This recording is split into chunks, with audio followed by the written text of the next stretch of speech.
بسم اللہ الرحمن الرحیم، اللہم صلی علی محمد النبی الامی۔ 27 حضرت ابو ہریرہ رضی اللہ تعالیٰ عنہ سے روایت ہے کہ حضور صلی اللہ علیہ وآلہ وسلم نے فرمایا، اللہ تعالیٰ فرماتا ہے، میں مجھ سے اپنے بندے کے گمان کے مطابق ہوں، اور جہاں وہ میرا ذکر کرے میں اس کے ساتھ ہوں۔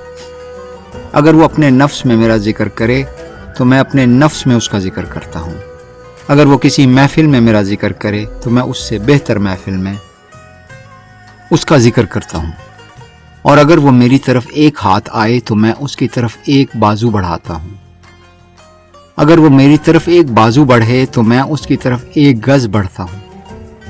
اگر وہ میری طرف چلتا آئے تو میں اس کی طرف دوڑتا آتا ہوں۔